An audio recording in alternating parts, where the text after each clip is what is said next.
Those who don't deal with gems on a regular basis can easily confuse a real diamond with an entirely different stone, for example, cubic zirconia. For this reason, it's time to learn the ABCs of spotting a fake diamond at home. Grab a UV light and watch the magic happen. Or not. Most diamonds give off a blue-colored glow, but not all of them. Some gems don't gleam under UV light at all. So don't throw the potential diamond away if it's not glowing. There are plenty of other tests you can try. Hold the diamond in your fingers close to your mouth and breathe out a puff of air. A light fog will form on the surface of the diamond. That's because of the moisture and heat in your breath. If the fog disappears right away, your diamond is real. If it takes several seconds for the fog to dissipate, it's likely a fake. If you have a loose diamond, you can try dropping it in a glass of water. If it sinks, it's the real thing. If it floats in the water, you might have a fake on your hands. An authentic diamond has a high density. Diamonds are very durable. They can get some surface damage, but a stone that shows a lot of scratches or scuffing is less likely to be a real diamond. There's a reason for diamond drills. They're tough. The harshest way to find out whether your diamond is real or fake is by putting the gem through a fire test. But be very careful when doing it. Use something to hold the diamond. Then take a lighter and keep it beneath the stone for about 30 seconds. Then drop the gem in cold water. If the thing is real, it will remain unharmed. But if it's fake, it'll shatter. Real diamonds were formed under intense pressure and heat billions of years ago. So a little flame will do no damage at all. To test your gold at home, there's no need to bite into it to see if it's real, like people did in the old days. Real gold isn't magnetic, but many other metals are. You'll need something stronger than a fridge magnet, though.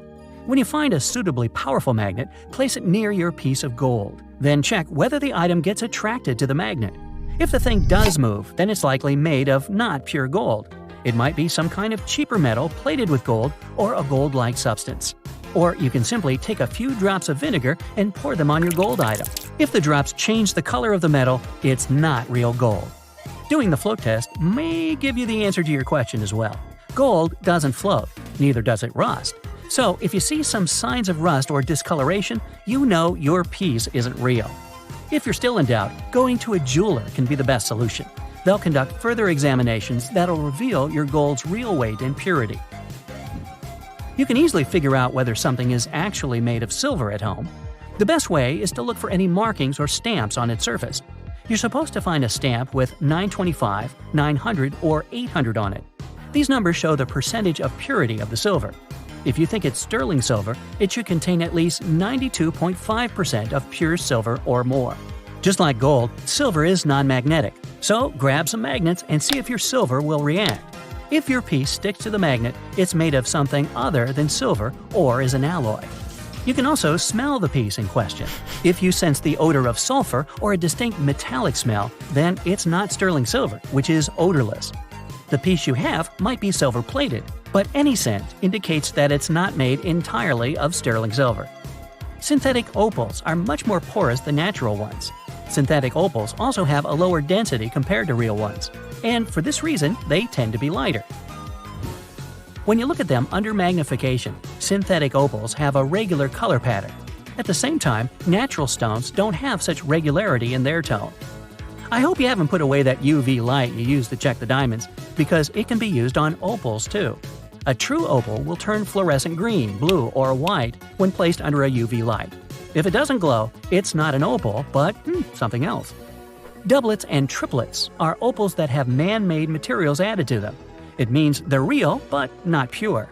On the bright side, they're much more affordable too. Doublets consist of a real opal and some other material fixed to the back of the stone. Triplets have an additional layer on top. If you want to get a genuine opal, you'll have to spend a little bit more money on it. From the side, a real opal should look solid, not layered. Doublets only have 2 layers, the real opal and one more layer attached to it. You should be able to see a thin line where the layers are joined together. Does the top of the opal look glassy or see-through? Then it's likely to be a triplet. Those are capped with hard, clear plastic. The top of such an opal will reflect light differently from a natural gem. If you can see through the top of the opal while looking at it from the side, you're probably holding a triplet. To be able to tell if pearls are real or fake, you must know that they're different from any other gemstone. Pearls are created by living creatures. Most fake pearls on the market today are made in labs. The materials used in their production are usually plastic and glass.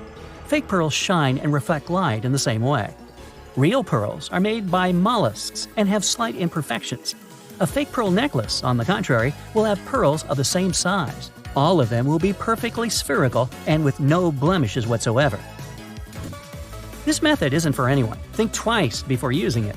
Take a pearl and gently rub it against your tooth. If the thing is real, you'll feel some grittiness similar to that of sandpaper.